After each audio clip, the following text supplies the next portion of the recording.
Hello UPSC aspirant, मैं प्रतीक जायसवाल आप लोगों का वेलकम करता हूं मेरे यूट्यूब चैनल प्रतीक आईएएस पे। तो हम लोग आज पढ़ने क्या वाले हैं। आज हम लोग पढ़ेंगे डायबिटीज़, प्रोटीन, फैट।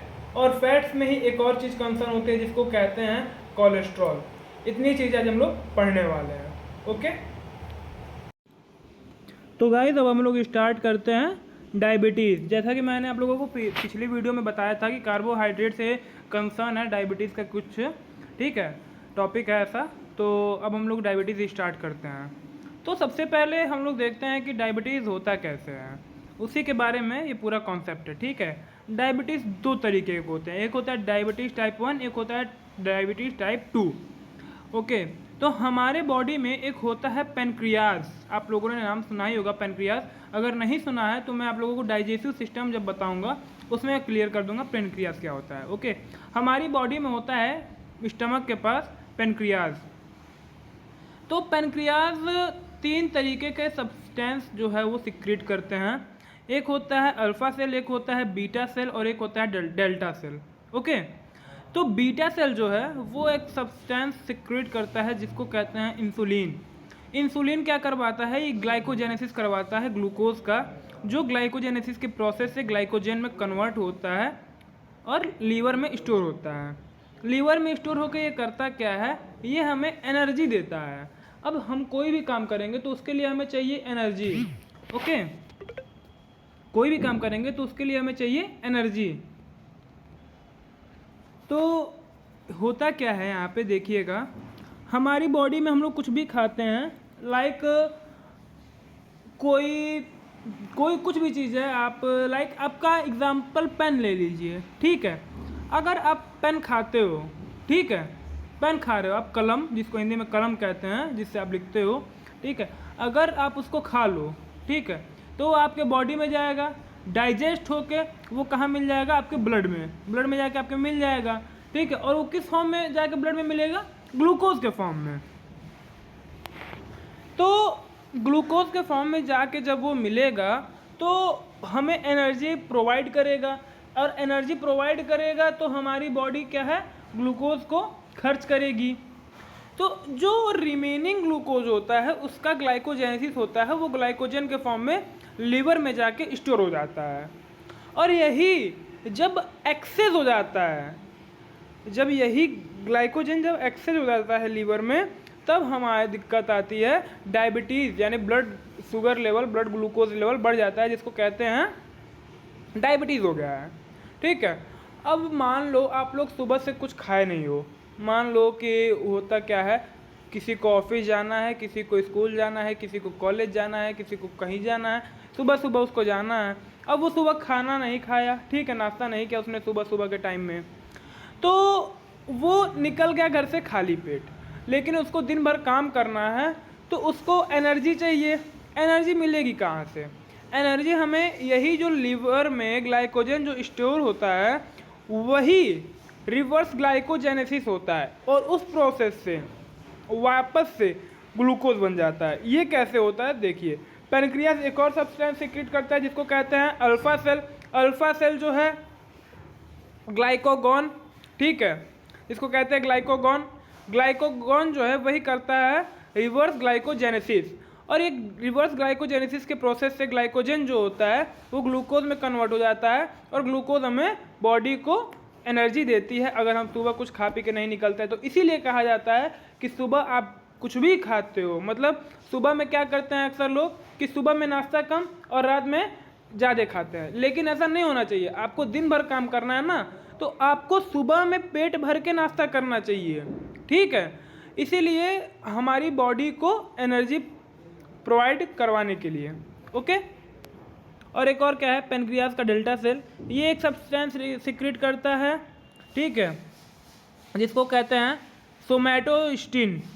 ठीक है, ये भी एक इंसुलिन का ही रूप है। ओके, यहाँ पे देखिएगा नीचे मैंने आपको बताया है, इंसुलिन जब कम होता है तो ग्लाइकोजेनेसिस होता है, ग्लाइकोजेनेसिस होता है, ग्लूकोज की मात्रा बढ़ती है ब्लड में, तो ये होता है डायबिटीज़ टाइप 1।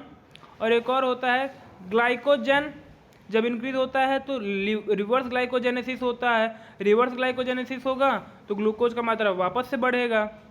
ठीक है, तो होता है डायबिटीज़ टाइप 2। यहाँ पे मैंने आपको एक लाइन में समझाने की कोशिश की है पूरे चार्ट को। क्या है? इंसुलिन जब कम होता है, ग्लाइकोजेनेसिस का प्रक्रिया कम होगा, ग्लाइकोजेनेसिस का प्रक्रिया कम होगा तो ग्लूकोज जो है ग्लाइकोजन में कन्वर्ट नहीं होगा, और ग्लाइकोजन में कन्वर्ट नहीं होता तो ग्लूकोज की मात्रा ज़्यादा हो जाएगी हमारे ब्लड में। ठीक है, तो ये होगा टाइप 1 डायबिटीज़। टाइप 2 डायबिटीज़ क्या है? ग्लाइकोजन अधिक हो गया। ठीक है, तो रिवर्स ग्लाइकोजेनेसिस भी अधिक होगा। रिवर्स ग्लाइकोजेनेसिस अधिक होगा तो ग्लूकोज की मात्रा भी बढ़ जाएगी ब्लड में, तो वापस से डायबिटीज़ होगा। तो ये हो गया डायबिटीज़ टाइप 2। अब हम लोग इसको लिख लेते हैं, कैसे देखेगा। Excess carbohydrate glucose in bracket है stored in our liver in the form of glycogen, a hormone named named insulin convert glucose into glycogen by the process glycogenesis. Another hormone named glycagon formed by alpha cell of pancreas convert glycogen into glucose by the process of reverse glycogenesis according to need. Another hormone named somatostatin formed by delta cell of pancreas regulate the secretion of insulin. ये वही चीज़ है जो मैंने अभी आपको explain किया है, उसी चीज़ को यहाँ पे नोट्स के रूप में मैंने लिखा है। तो अगर आप लोग इसको लिखना चाहें तो लिख सकते हैं, अदरवाइज मैं आपको नोट्स में प्रोवाइड करूँगा ही। ठीक है, एंड मैंने जनरल साइंस पार्ट 2 के वीडियो में अपना टेलीग्राम चैनल लिंक दे दिया और इसमें भी दे दूँगा। ठीक है, आप लोग वहाँ पे जुड़ करके नोट्स को ले सकते हो। ओके, तो अब हम लोग चलते हैं प्रोटीन की तरफ। डायबिटीज़ आपने देख लिया, अब हम लोग चलते हैं प्रोटीन की तरफ। ओके, तो स्टार्ट करते हैं प्रोटीन। प्रोटीन क्या होता है? The term protein was given by Berzelius and Mulder. समझिएगा कि ये जो प्रोटीन टर्म है ये किसने दिया था? इसको दो लोगों ने मिलकर दिया था, एक का नाम था बर्जीलियस एंड एक का नाम था Mulder. Okay, the term protein was given by Berzelius and Mulder. उसके बाद नेक्स्ट पॉइंट है, it is formed by the combination of carbon, hydrogen, oxygen and nitrogen. ये जो है carbon, hydrogen, oxygen and nitrogen के कॉम्बिनेशन से बना हुआ होता है। It is the only nutrient in which nitrogen is present. ये सिर्फ यही एक न्यूट्रिएंट है जिसमें नाइट्रोजन होता है। It provide 12 to 15% of energy of our daily requirement. मतलब कि हमारे प्रतिदिन की जो डेली रिक्वायरमेंट है एनर्जी की, मतलब प्रतिदिन की एनर्जी रिक्वायरमेंट है उसको 12 से 15% तक हमें प्रोटीन से मिलती है। Approx 15% of our body weight is form by protein. मतलब ये कि हमारे बॉडी का जो टोटल बॉडी वेट है उसका लगभग 15% हिस्सा जो है प्रोटीन का बना हुआ होता है। नेक्स्ट पॉइंट है, 1 gram protein needed for 1 kg।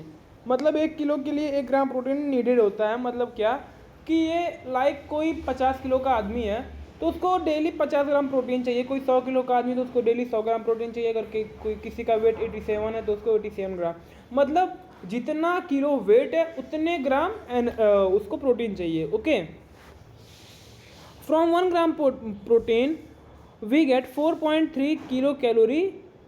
Okay, energy.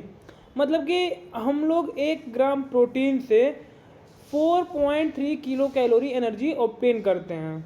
Okay, अब यहाँ पे मैंने आपको पिछली बार भी बताया था कि कार्बोहाइड्रेट में कि 1 ग्राम कार्बोहाइड्रेट से आपको 4.2 किलो कैलोरी एनर्जी मिलती है। तो वहाँ पे भी कैपिटल सी था, यहाँ पे भी कैपिटल सी है। वहाँ पे मैंने आपको स्मॉल सी और कैपिटल सी का कॉन्सेप्ट क्लियर किया था, इसको आप ध्यान में रखिएगा। ओके, ये मिस्टेक मत करिएगा, ये मिस्टेक बहुत लोग करते हैं। तो 1 ग्राम प्रोटीन से हमें 4.3 किलो कैलोरी एनर्जी मिलती है। Okay, next point, protein is the structural component of body as it help in formation of cell and tissues. यहाँ पे आप लोग ध्यान से समझिएगा क्या कह रहा है। ओके, प्रोटीन जो है वो एक स्ट्रक्चरल कंपोनेंट है हमारी बॉडी का, जैसे कि ये सेल्स को और टिश्यू के फॉर्मेशन में हेल्प करता है। ओके, तो ये स्ट्रक्चरल कंपोनेंट है। It protect our body in form of antibodies. ये हमारी बॉडी को एंटीबॉडी के रूप में प्रोटेक्ट करता है। Okay, enzymes are mainly form of protein. जो एंजाइम्स होते हैं हमारे बॉडी में, जो ही एंजाइम्स होते हैं ओके, वो मेनली किससे बने होते हैं? प्रोटीन के बने हुए होते हैं। Energy production and maintenance of our body both are done by protein. मतलब कि हमारी बॉडी का मेंटेनेंस और एनर्जी प्रोडक्शन मतलब ऊर्जा का उत्पादन दोनों ही कहाँ से होता है? प्रोटीन द्वारा किया जाता है। और प्रोटीन का जो यूनिट है उसको क्या कहते हैं? उसको कहते हैं amino acid. Okay, amino acid are the unit of protein. On the basis of use amino acid are categorized in 2 groups. मतलब कि यूज़ के बेसिस पे अमीनो एसिड को तो 2 ग्रुप में कैटेगराइज किया गया है, essential amino acid, non essential amino acid. अब देखते हैं एक एक करके दोनों को। एसेंशियल अमीनो एसिड क्या होता है? Those amino acid which are not synthesized by our body and therefore taken from outside are known as essential amino acid. मतलब वो अमीनो एसिड जिस अमीनो एसिड को हमारी बॉडी सिंथेसाइज नहीं कर पाती है, फिर इसीलिए इसको हमें बाहर से लेना पड़ता है। ओके, मतलब कि हमें आउटसाइड से हमारी बॉडी इसको नहीं बना पाती है, इसलिए हमें इसको आउटसाइड से लेना पड़ता है, इनटेक करना पड़ता है। और ये टोटल 10 होते हैं, ठीक है। 10 तरीके के प्रोटीन जो है हमें बाहर से लेने होते हैं। और नॉन एसेंशियल अमीनो एसिड में क्या होता है? ठीक इसका उल्टा। Those amino acid which are synthesize by our body, वो अमीनो एसिड जो हमारी बॉडी में सिंथेसाइज हो जाते हैं और इसीलिए and hence not needed to be taken from outside, और इसीलिए क्योंकि हमारी बॉडी इसको सिंथेसाइज कर लेती है, इसलिए हमें इसको अब बाहर से लेने की ज़रूरत नहीं पड़ते हैं, और इसी को कहते हैं नॉन एसेंशियल अमीनो एसिड। और ये भी जो है नंबर्स में कितने होते हैं? 10 होते हैं। We take protein from outside to fulfil the need of deficiency of essential amino acid. हम बाहर से अमीनो एसिड इसीलिए लेते हैं, सॉरी प्रोटीन इसीलिए लेते हैं, हम बाहर से प्रोटीन इसीलिए लेते हैं ताकि हमारी जो एसेंशियल अमीनो एसिड की जो डेफिशिएंसी है वो फुलफिल हो सके। अब देखिए, on the basis of availability of essential amino acid protein are categorize in 2 groups. अब देखिए यहाँ पे एसेंशियल अमीनो एसिड के अवेलेबिलिटी पे जो है प्रोटीन को 2 ग्रुप में कैटेगराइज किया गया है। कौन कौन सा? First class protein, second class protein. Okay,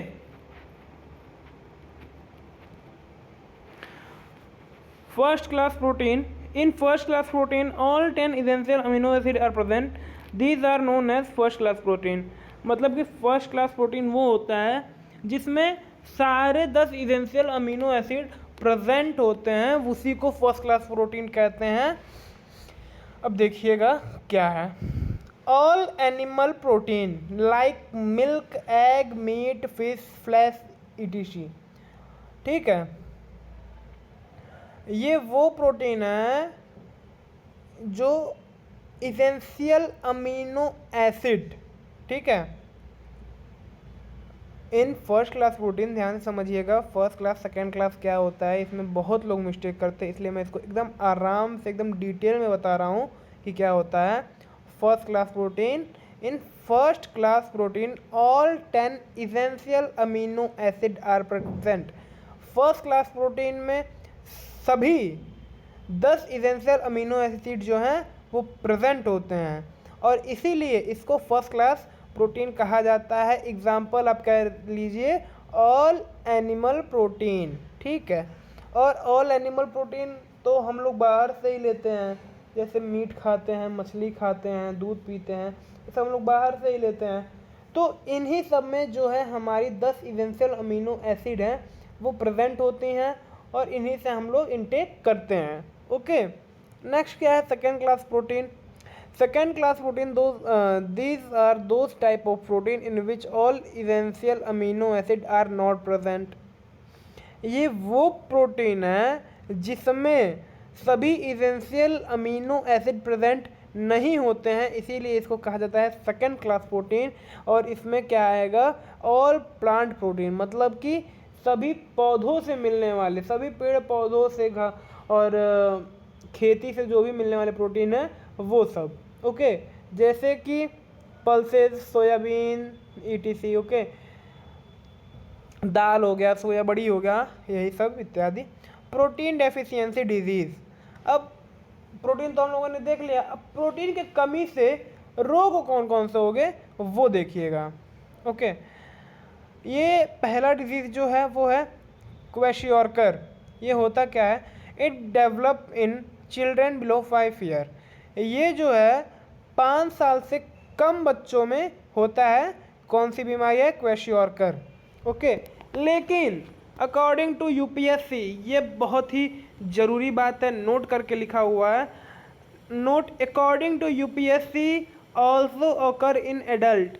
ये जो बीमारी है ये सिर्फ 5 साल से कम के बच्चों को होती है, लेकिन UPSC के अनुसार ये एडल्ट्स में भी होता है, ठीक है। तो जिसको UPSC का एग्ज़ाम देना होगा वो इस चीज़ को ध्यान रखेगा कि according to UPSC it also occur in adult, okay. अब इसके सिम्टम देखिए, अगर किसी को ये बीमारी है तो उसके लक्षण क्या क्या होंगे। पहला सिम्टम है डार्क स्किन, दूसरा सिम्टम है रेडिश हेयर, तीसरा है mental retardation, okay. Dark skin मतलब चमड़ी का गाढ़ा पड़ जाना, और रेडिश हेयर का मतलब जो कि बाल है वो लाल लाल दिखेंगे। अब देखिएगा, किसी के बाल क्या होते हैं, कलर करवा के रेड करवा देते हैं, किसी के बाल जो है, अब मान लो कोई बोलो जुबा केसरी बोलता हो और कहीं से रास्ते से जा रहा हो और किसी के ऊपर ही कर दिया तो वहाँ पे भी रेड हो जाएगा, ठीक है, जोक्स अपार्ट। लेकिन ये जो है रेडिश हेयर जो है ये क्वेशियोर्कर का सिम्टम भी होता है। और मेंटल रिटार्डेशन मतलब कि दिमाग काम करने की क्षमता कम हो जाना। दूसरा क्या है, marasmus, it develop in children of 1 to 2 years. ये क्या है, ये एक मेरोसमस नाम की बीमारी होती है जो किस में होता है, 1 से 2 साल के बच्चों में। इसके सिम्टम क्या क्या हैं, थिन स्किन, चमड़ा पतला हो जाना, mental and physical growth inhibits, मतलब कि मेंटल और फिजिकल ग्रोथ दोनों में ही अवरोधक होंगी ये, ठीक है। बॉडी रिप्स आर सोन, मतलब कि शरीर की हड्डियाँ दिखने लगती हैं, ओके। आगे चलते हैं, अब आइए फैट पे। It is form bye combination of carbon, hydrogen और ऑक्सीजन। फैट क्या होता है देखिएगा, हिंदी में कहते हैं वसा, और अगर भोजपुरी में बात करें तो भोजपुरी को छोड़ते हैं, हिंदी और इंग्लिश को ही देखते हैं। हिंदी में कहते हैं वसा, इंग्लिश में कहते हैं फैट्स। और ये बनता कैसे है, ये कॉम्बिनेशन से बनता है, किस किस चीज़ के, कार्बन, हाइड्रोजन एंड ऑक्सीजन के कॉम्बिनेशन से ये बनता है। In which the ratio of hydrogen and oxygen is not 2:1। मतलब कि कार्बोहाइड्रेट में हमने क्या देखा था कि कार्बोहाइड्रेट भी जो है वो कार्बन, हाइड्रोजन एंड ऑक्सीजन के ही कॉम्बिनेशन से बनता था। उसमें हाइड्रोजन और ऑक्सीजन के बीच का जो रेशियो है वो 2:1 होना चाहिए था, लेकिन यहाँ पे क्या है 2:1 नहीं होगा। अगर यहाँ पे हाइड्रोजन और ऑक्सीजन का रेशियो 2:1 हो गया तो वो हो जाएगा कार्बोहाइड्रेट। लेकिन फैट में जो है 2:1 के अलावा कुछ भी रेशियो हो वो होगा फैट, ओके। तो फैट में हाइड्रोजन और ऑक्सीजन का रेशियो 2:1 नहीं होना चाहिए, ठीक है। तो मोनोमर ऑफ फैट, फैट का मोनोमर जो है वो लिपिड होगा। It is synthesize in mitochondria, fat जो है सिंथेसाइज होता है माइटोकॉन्ड्रिया में। By the chemical diffusion of fat, fat convert into fatty acid plus glycerol, okay. जब फैट का केमिकल डिफ्यूजन होता है तो फैट जो है फैटी एसिड और ग्लाइसेरॉल में कन्वर्ट होता है। Glycerol is responsible for moisture in skin, हमारे स्किन में जो मॉइस्चर होता है, जो नमी होता है, उसके लिए जिम्मेदार कौन होता है, ग्लाइसेरॉल होता है, okay. By 1 gram of fat we get 9.1 kilo calorie energy, मतलब कि 1 ग्राम फैट से हमें 9.1 किलो कैलोरी एनर्जी प्राप्त होती है, okay. It acts as an heat insulator of our body, ये हमारी बॉडी में एक हीट इंसुलेटर के रूप में काम करता है, okay. On the basis of use need, मतलब कि नीड के अनुसार, यूज़ के अनुसार फैट को टू टाइप्स में कैटेगराइज किया गया है। पहला है सैचुरेटेड फैट, दूसरा है अनसैचुरेटेड फैट। सैचुरेटेड फैट क्या होता है? At normal room temperature it is in semi solid state. अब सेमी सॉलिड स्टेट क्या होता है समझ लेंगे, पहले अनसैचुरेटेड फैट देखिए। At normal room temperature it is in semi liquid state which known as oil. ठीक है, अब देखिएगा इसका मतलब क्या होता है, सेमी सॉलिड और सेमी लिक्विड। ठीक है, सेमी सॉलिड होता वो है लाइक कि कोई चीज़ है जिसमें लिक्विड की मात्रा कम और सॉलिड की मात्रा ज़्यादा हो, उसको कहेंगे सेमी सॉलिड। और सेमी लिक्विड क्या होता है? सेमी लिक्विड वो होता है जिसमें सॉलिड की मात्रा कम, लिक्विड की मात्रा ज़्यादा हो, उसको कहेंगे सेमी लिक्विड। और सेमी लिक्विड का एग्जांपल है ऑयल। ठीक है, saturated fat, animal fat are the example of saturated fat. Animals का जो फैट होता है वो सैचुरेटेड फैट का एग्जांपल होता है। एक्सेप्शन फिश, एक्सेप्शन है यहाँ पे अपवाद है फिश, मतलब कि फिश को छोड़ करके जो भी एनिमल फैट होगा वो सैचुरेटेड फैट होगा। Plant fat are the example of unsaturated fat, मतलब कि पेड़ पौधों का फैट जो है वो किसका एग्जांपल है? अनसैचुरेटेड फैट का एग्जांपल है। यहाँ पे भी एक्सेप्शन है। एक्सेप्शन क्या क्या है? Coconut and palm oil. ठीक है, मतलब कोकोनट ऑयल और पाम ऑयल को छोड़ दें तो जितने भी प्लांट फैट होते हैं वो अनसैचुरेटेड फैट के एग्जाम्पल होते हैं। ओके, यहाँ पे देखिएगा saturated fat are not good for health because it easily get converted into cholesterol. Cholesterol get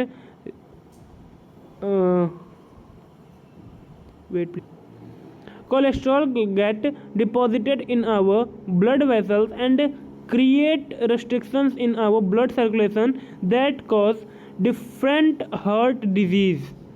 ठीक है, अब यहाँ पे देखिएगा कि क्या होता है। सैचुरेटेड फैट हमारे हेल्थ के लिए अच्छे नहीं होते हैं और ये जो है हमारी बॉडी में बहुत ही ईजिली कोलेस्ट्रॉल में कन्वर्ट हो जाते हैं और कोलेस्ट्रॉल जो है हमारे ब्लड वेसल्स में इकट्ठे होते रहते हैं और अवरोधक क्रिएट करते हैं, अवरोधी होते हैं किस चीज़ में? ब्लड सर्कुलेशन में।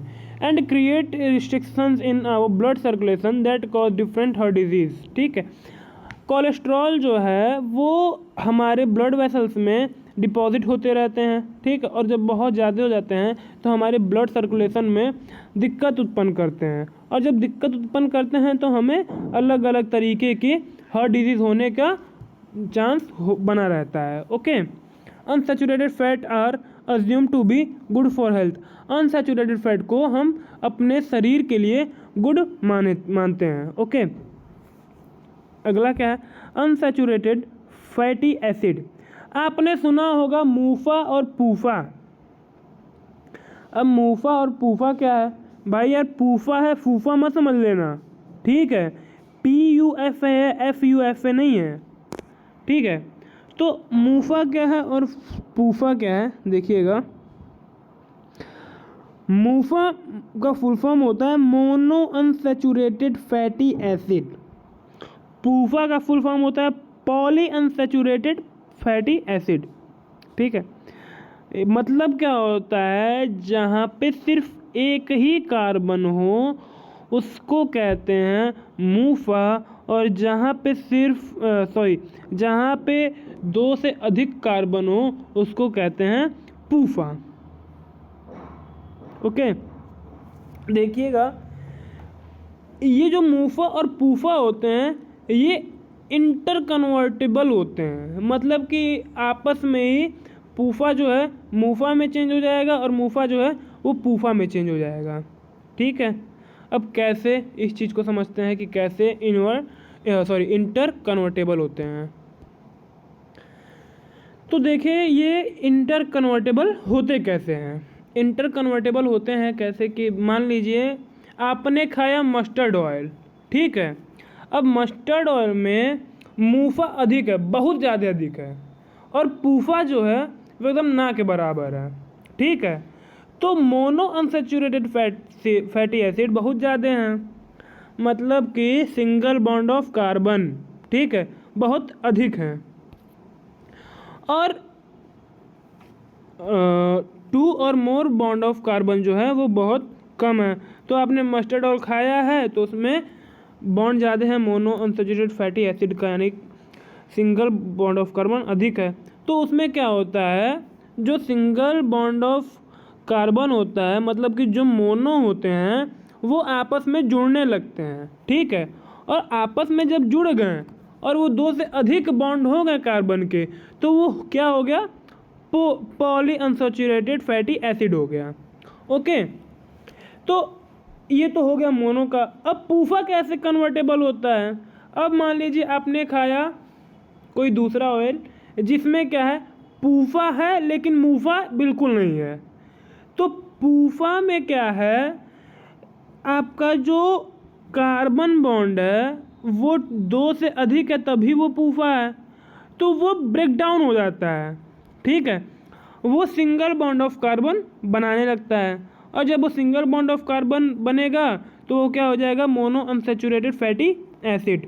ओके, तो अगर दोनों में से कोई एक भी रहेगा तो वो दूसरे वाले की कमी को पूरा कर देगा। ओके, ये तो हमने देख लिया। अब देखिए essential fatty acid, these can not be synthesized by our body by eating different fat, hence are taken from outside directly by the source in which they are present. ये तो मैंने एक लाइन में ही पढ़ दिया, ठीक है, बट एक लाइन नहीं, ये 2 लाइन है। कैसे है देखिए, this can not be synthesized by our body, ये हमारी बॉडी सिंथेसाइज नहीं कर सकती है। अलग अलग तरीके के फैट खाएंगे फिर भी हमारी बॉडी सिंथेसाइज नहीं करेगी, इसीलिए हमें जो है इसको डायरेक्टली बाहर से लेने की ज़रूरत पड़ती है। Okay, example omega 3 omega 6 fatty acid, ठीक है, present in fish walnut etc. ये जो ओमेगा 3 ओमेगा 6 जैसे जो फैटी एसिड हैं ये हमें डायरेक्टली बाहर से लेने पड़ते हैं, और ये किस में प्रेजेंट होते हैं, मछलियों में प्रेजेंट होते हैं, वॉलनट में प्रेजेंट होते हैं और इत्यादि में, ठीक है। इत्यादि मतलब ईटीसी आप लोग मैजिकल वर्ड जानते ही हो। These are important for our vision and mental development nervous system, ठीक है, मतलब कि ये इम्पॉर्टेंट है काहे के लिए, हमारी विज़न के लिए, दृष्टि के लिए और हमारे मेंटल डेवलपमेंट के लिए, ठीक है। इन ब्रैकेट नर्वस सिस्टम मतलब हमारे नर्वस सिस्टम के डेवलपमेंट के लिए, नर्वस सिस्टम के लिए ये बहुत ही आवश्यक चीज़ है। ओके, अब आ जाइए अब कोलेस्ट्रॉल पे। कोलेस्ट्रॉल क्या होता है, इट इज़ अ टाइप के आप पॉलीमर कहिए, किस चीज़ का, लिपिड का। ये एक लिपिड सब्सटेंस होता है, ये उसका पॉलीमर है, कौन, cholesterol. It is use in our body to form some hormones and synthesize of bile juice. ये किसके काम में आता है, हमारे बॉडी में हार्मोन्स होते हैं, ठीक है, उसके फॉर्मेशन में काम आता है, और बाइल जूस को सिंथेसाइज करने में काम आता है। हमारी लीवर जो है बाइल जूस सिक्रेट करती है, उसको सिंथेसाइज करने में यूज होता है। It is mainly present in red meat and yellowish part of egg. ये रेड मीट में प्रेजेंट होता है, और एग यॉक मतलब कि जो अंडे के बीच में जो पीला पीला होता है उसमें प्रेजेंट होता है। It help in formation of 2 hormone, ये जो है 2 हार्मोन के फॉर्मेशन में भी मददगार होता है। मेल हार्मोन में जो होता है वो टेस्टोस्टेरोन होता है, और फीमेल हार्मोन में जो होता है वो प्रोजेस्टेरोन होता है, यानी estrogen. We need 90 to 110 milligram of cholesterol per day. प्रतिदिन हमें 90 से 110 मिलीग्राम कोलेस्ट्रॉल जो है उसकी ज़रूरत होती है। Cholesterol is transported by lipoprotein. हमारी बॉडी में कोलेस्ट्रॉल जो है लिपोप्रोटीन द्वारा ट्रांसपोर्ट किया जाता है। Lipoprotein convert lipid plus protein. Okay, lipoprotein जो है वो लिपिड प्लस प्रोटीन से बना हुआ होता है, जिसको कहते हैं लिपोप्रोटीन, ठीक। Presence of protein in these lipoprotein, मतलब कि लिपोप्रोटीन में कितना प्रोटीन जो है वो प्रेजेंट होता है। अब देखिए पहला है काइलोमायरोन्स, ठीक है, एक ये लिपोप्रोटीन है जिसको कहते हैं काइलोमायरोन्स। इसमें 2% से भी कम प्रोटीन पाया जाता है। इसके बाद होता है VLDL, LDL, IDL, HDL। ये सब क्या है? Very low density lipoprotein, low density lipoprotein, intermediate density lipoprotein, high density lipoprotein. ये चार्ट आप बनाइए, चार्ट से आप इसको अच्छे से समझ जाएंगे। ओके, कि किस लिपोप्रोटीन में कितना प्रोटीन प्रेजेंट होता है। ओके, VLDL में जो है यानी वेरी लो डेंसिटी लिपोप्रोटीन में जो है 2 से 10% होता है। LDL यानी लो डेंसिटी लिपोप्रोटीन में 10 से 18% होता है। IDL इंटरमीडिएट डेंसिटी लिपोप्रोटीन में 18 से 25% होता है। HDL हाई डेंसिटी लिपोप्रोटीन में 25 से 33% होता है। ओके, यहाँ देखिएगा हमारी बॉडी को जो है गुड कोलेस्ट्रॉल की ज़रूरत होती है, लेकिन कोलेस्ट्रॉल भी 2 तरीके का होता है। आपने सुना ही होगा, गुड कोलेस्ट्रॉल और बैड कोलेस्ट्रॉल। ओके, तो गुड कोलेस्ट्रॉल किसको कहते हैं, बैड कोलेस्ट्रॉल कौन कौन से होते हैं देखिएगा। हमारी बॉडी है और लीवर है, इसको मैं बड़ा करता हूँ, यहाँ पे देखिए हमारी बॉडी है और लीवर है, ठीक।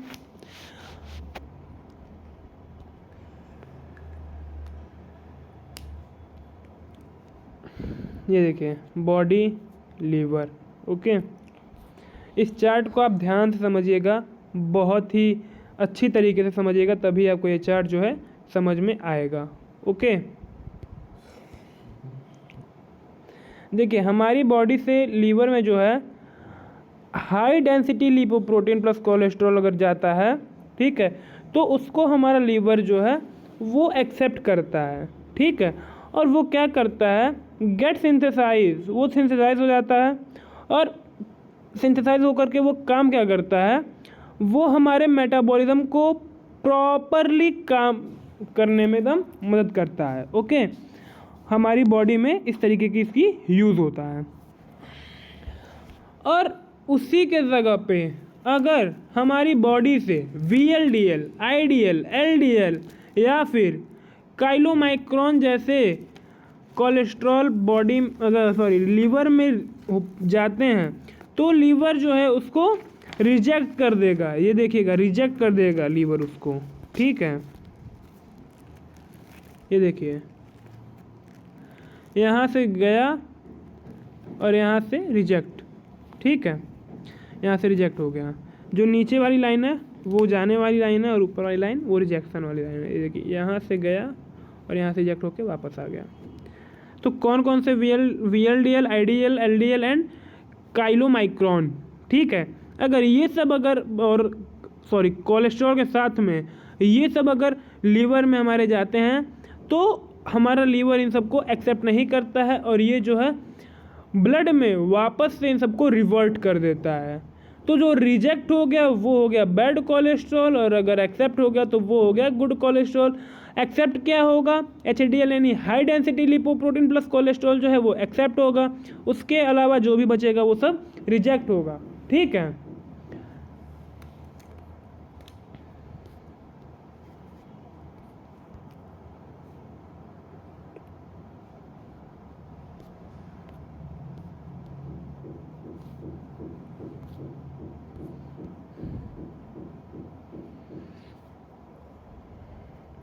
VLDL, IDL, LDL, chylomicron plus cholesterol are not synthesized by liver, hence are not used by our body। यहाँ पे जो मैंने आपको समझाया VLDL, IDL, LDL, chylomicron plus cholesterol are not synthesize, मतलब हमारी लीवर में सिंथेसाइज नहीं होते हैं, हमारी लीवर से सिंथेसाइज नहीं होते हैं, इसीलिए ये हमारी बॉडी द्वारा यूज़ नहीं किए जाते हैं। They again mix with blood, और ये वापस से ब्लड में जो है वो मिक्स हो जाते हैं and get deposit in blood, और हमारे ब्लड में इकट्ठा ब्लड वेसल्स, और हमारे ब्लड वेसल्स में इकट्ठा हो जाते हैं and start creating heart problem. और इसी वजह से हमारे बॉडी में जो है ब्लड वेसल्स में इकट्ठा होते हैं और हार्ट डिजीज़ को बार बार उत्पन्न करते रहते हैं। Therefore this cholesterol are called as bad cholesterol. इसीलिए जो है इन कोलेस्ट्रॉल को हम क्या कहते हैं, बैड कोलेस्ट्रॉल कहते हैं। ओके, तो हम लोगों ने कोलेस्ट्रॉल तक देख लिया है। अब हम कल देखेंगे हाइड्रोजनेशन ऑफ फैट, इसके आगे से हम लोग कल देखेंगे। ओके, हाइड्रोजनेशन ऑफ फैट हम लोग कल देखेंगे, उसके बाद से हम लोग नई टॉपिक स्टार्ट करेंगे, ठीक है। तो एस्पिरेंट, आज हम लोगों ने diabetes, protein, fat and cholesterol को पढ़ लिया है। अब हम लोग नेक्स्ट क्या पढ़ने वाले हैं, उसमें हम लोग पढ़ेंगे विटामिन, मिनरल्स, ओके। इन दो टॉपिक को हम लोग आगे वाले वीडियो में कवर करने वाले हैं, okay. Thank you very much, आप लोगों ने मेरा वीडियो यहाँ तक देखा है। अगर आप लोगों को मेरे पढ़ाने का तरीका अच्छा लग रहा है तो आप लोग प्लीज़ मेरे वीडियो को लाइक करिए, चैनल को सब्सक्राइब करिए, ताकि मैं मोटिवेट हो सकूँ और आप लोगों को और अच्छे तरीके से पढ़ा सकूँ। थैंक यू वेरी मच, मिलते हैं नेक्स्ट वीडियो में।